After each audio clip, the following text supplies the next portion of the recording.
책 읽고 나를 알아가는 시간을 가지면서 새롭게 깨달은 사실이나 혹은 몰랐는데 알게 된 사실, 이런 게 있을까요? 나는 안 되는 사람이라고 생각을 했는데 안 한 거지 못하는 사람이 아니구나. 그리고 지금과는 다른 인생을 살 수도 있겠구나. 이런 생각을 하게 됐어요. 실천했던 것 중에 기억나는 문장이 있으세요? 책 안에서? 너나 잘하세요. 다독이 인터뷰, 오늘은 원지혜님을 모셨습니다. 안녕하세요, 지혜님. 안녕하세요. 독서습관 모임을 12월 6일 날 시작을 하셨더라고요. 우리 처음 모임 시작할 때 기분 기억나세요? 어느 날 DM으로 언니가 기자님 그때 100페이지 읽기 한다고 그거를 보내줬거든요. 저도 좀 따라해보려고 50페이지를 읽는데 책을 펼치니까 그때 맨날 잠만 자는 거예요. 포기하고 안 하고 있다가 사기 때 제가 겁이 나가지고 참여를 못하고 있었고요. 그렇게 한 1년이 지났나? 14기에는 조금 알리사님이 그 전보다는 덜 무서운 말투로 모집을 하셨거든요. 제가 처음에 무서운 말투로 뭐지? 네, 이런 사람 오지 마세요. 저런 사람은 하지도 마세요. 막 이런 말투여가지고 되게 걱정을 많이 해서 나는 못하겠지? 막 이러면서 한마디도 못할 거고 책을 읽고 내가 무슨 평을 하겠어? 막 이런 생각이었는데 이 정도면 할 수 있지 않을까 싶어서 무작정 그냥 신청하게 됐어요. 막상 신청하니까 안 무섭죠? 네. 우리 모임을 하기 전에는 눈치를 많이 보는 성격이라고 말씀을 해주셨어요. 눈치를 보는 게 구체적으로 어떤 상황들이었는지 얘기해 주실 수 있나요? 다른 사람이 저를 좀 미워할까? 그런 게 많이 두려웠던 것 같아요. 제가 이런 행동을 하고 저런 말을 했을 때 사람들마다 받아들이는 게 다르잖아요. 그래서 그 사람에 맞춰서 행동을 하려고 노력을 많이 했던 것 같아요. 근데 그게 사람마다 기준이 다르잖아요. 그때그때마다 상대방에 따라서 다르게 행동을 하셨던 거예요. 네, 대답해주기 싫어할 것 같은 건 아예 물어보지도 않았고 궁금해도 약간 그런 식으로. 그러면 요즘에는 눈치를 좀 덜 보세요? 아니면 안 보세요? 요즘에는 눈치를 안 보게 됐어요. 물어보고 싶은 거 다 물어보고 얘기하고 싶은 거 다 얘기하세요? 아무래도 조금은 남아있긴 하거든요. 근데 뭐 궁금하면 물어보는 거지 뭐. 내가 궁금한데. 대답해주는 건 그 사람 선택이지만 내가 할 수 있는 건 내가 해보자 이런 생각으로 바뀌었어요. 그렇게 변화한 거에 영향을 준 게 책인가요? 책이랑 글쓰기. 독서랑 글쓰기가 어떤 힘을 갖고 있길래 눈치를 더 이상 보지 않게 된 거예요? 책을 읽으면서 내면이 단단해진다고 할까? 생각하지 못했던 것들을 책에서 알려주고 방향성을 알려주니까 도움이 되고, 글쓰기를 하려면 저에 대해서 생각을 많이 해야 되고 저를 들여다봐야 되니까 저를 많이 돌봐주고 이런 힘이 생긴 것 같아요. 이전에는 많이 안 돌봐주셨어요, 본인을? 네, 다른 사람한테 맞추려고 하다 보니 아예 저란 사람은 포기하고 버려뒀었어요. 책에서 방향성을 좀 찾게 됐다라고 말씀해 주셨는데, 보통 책을 눈으로 이제 글자만 읽잖아요. 방향성을 찾아내려면 어떤 포인트를 가지고 책을 읽어야 할까요? 책에 나오는 좋은 구절이나 실천할 수 있는 것들을 따라하다 보니까 그렇게 되는 것 같아요. 더 이상 눈치를 보지 않으니까 좋은 점이 뭐가 있어요? 제 생각대로 하다 보니 편해졌어요. 마음이? 네, 마음이 평화로워졌어요. 마음이 평화로워지면 어떤 점이 좋아요? 쓸데없는 에너지가 소모되지 않아요. 그러면 그렇게 아낀 에너지를 어디다 쓰세요? 책 보고 저를 돌보는 데 사용을 해요. 선순환이 되네요. 눈치를 더 이상 안 보니까. 나를 돌볼 시간이 생기고 나를 돌보니까 자존감이 채워지고 단단해지고. 우리가 보통 10일마다 한 권을 읽는데 한 권 한 권 읽을 때마다 어떤 기분이 드세요? 너무 뿌듯하고 나도 책을 읽는 사람이구나 이런 게 느껴져요. 자신감도 채워지고 자존감도 네. 올라가고 나도 할 수 있구나 이런 거? 맞아요. 아까 휴일에는 넷플릭스 많이 보고 이렇게 하셨다 그랬는데, 독서를 하기 전과 후에 휴일 루틴이 어떻게 바뀌었는지. 독서를 하기 전에는 하루 종일 침대에 누워 있었어요. 허리에 힘도 빠져서 몸도 아프고 정신도 머리가 개운하지가 않아요. 저한테 도움이 되는 것도 하나도 없고 해서 나한테 도움이 되는 뭐라도 해보자 해서 책을 읽기 시작한 거고요. 책을 읽고 난 후에는 휴일에 저를 위한 일들을 해요. 책을 읽거나 글을 쓰거나 아침에 일기를 쓰거나 운동을 조금 한다거나. 엄청 바빠졌는데요? 네, 근데 머리는 아프지가 않아요. 혹시 기분은 어떠세요? 훨씬 편안해요. 밖에서 일도 하시고 휴일에 나도 돌봐야 되고 집안일도 해야 되고, 하루 시간 동안에 책은 언제 읽으세요? 책 읽는 시간을 확보하는 지혜님만의 방법? 주로 오전에 책을 30분 정도 읽고 출퇴근하는 지하철 안에서 한 15분씩 정도 읽고 점심시간에 한 15분, 20분 읽고 있어요. 제가 기억하는 지혜님의 첫 모습은 여리여리하고 소녀 같으시고 아이 같은 그런 순수한 모습이 있었단 말이에요. 좋은 의미일 수도 있지만 한편으로 사람들한테 상처를 많이 받을 수 있는 그런 성격으로 비춰질 수도 있잖아요. 지혜님이 생각하기에 평소에 인간관계에 상처를 많이 받으시는 편인지 궁금해요. 이렇게 상처를 받는다고 껴지지는 않거든요. 제가 어렸을 때부터 상처를 받지 않기 위해서 회피하고 외면하려는 연습을 많이 했어요. 사람한테 상처를 받지는 않아요.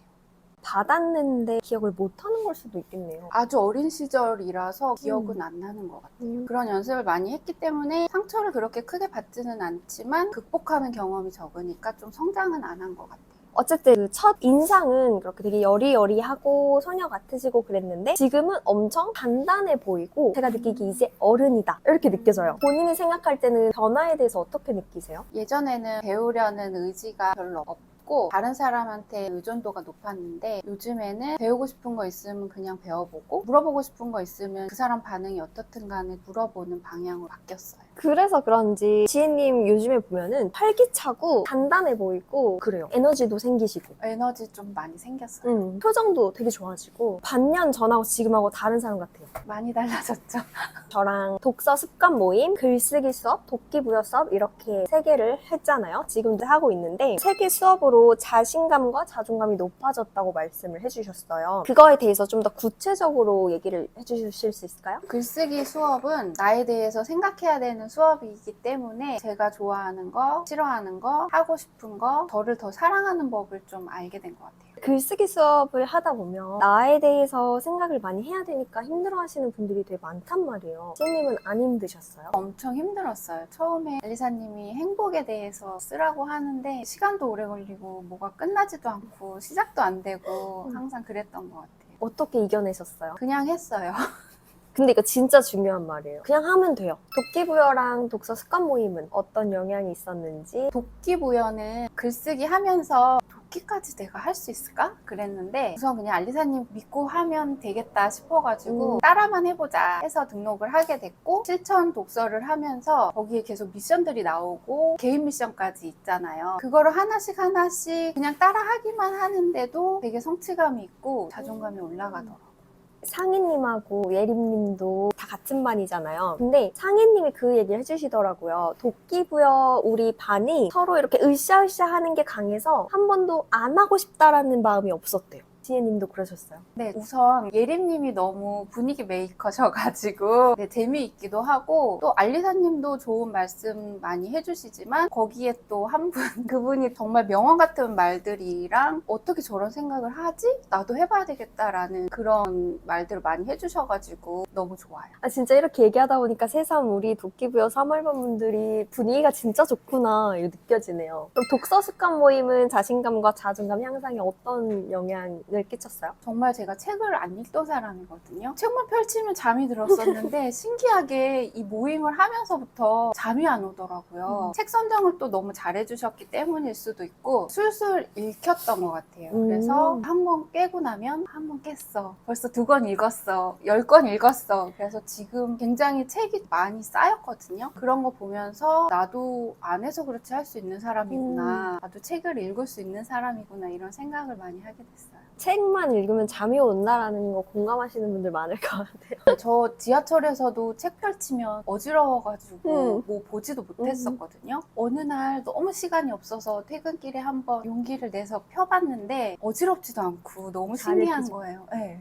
되게 신기했어요. 그러면 언제 자존감하고 자신감이 높아졌다고 느끼셨는지 구체적인 일화가 있나요? 제가 원래 어려운 일이 생기거나 그러면 그냥 외면하면 편하잖아요. 모른 척하고 그런 성격이었는데 최근에 요가원을 1년을 결제를 한 적이 있어요. 하고 나서 시간이 안 맞아서 못 가게 되고 하다 보니까 취소를 하게 되었는데 그쪽에서 사물함비는 못 주겠다. 보통의 저 같았으면 그냥 그래 그거 빼고 주세요 이러고 말았을 텐데 내가 또 할 수 있는 건 끝까지 해보자 해서 여기저기 알아보기도 하고 실장님한테 계속 연락도 취해보면서 나름 노력을 많이 하는 거를 보고 되게 많이 변했구나 이런 생각을 했어요. 받으셨어요, 환불? 네, 사물함비 받고 위약금 10%는 정해져 있는 거니까 그거 빼고는 다 받았어요. 그러니까 이거를 액션을 안 취했으면 못 받았을 돈이잖아요. 네, 맞아요. 진짜 큰 변화네요. 정말 큰 변화예요.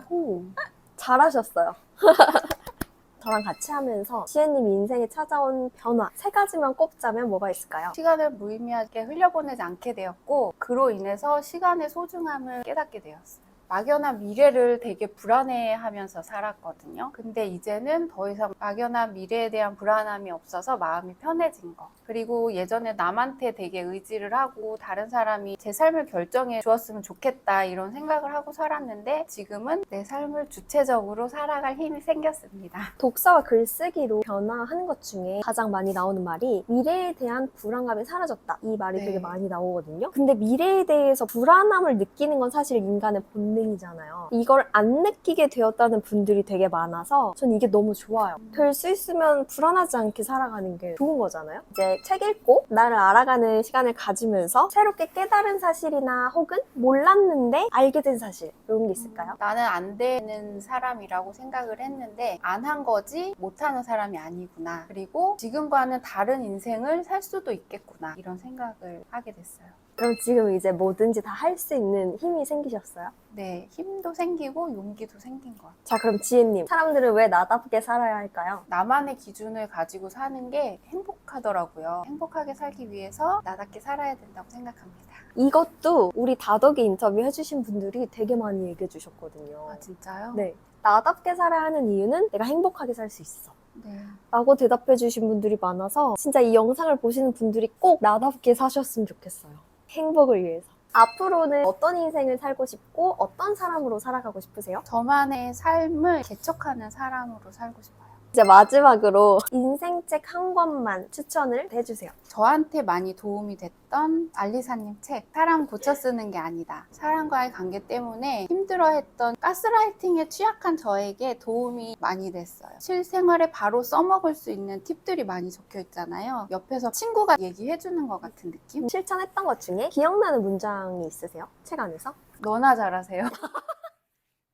네, 그래서 오늘 인터뷰는 이렇게 마무리를 하도록 하겠습니다. 지은이 감사합니다. 네, 감사합니다. 안녕!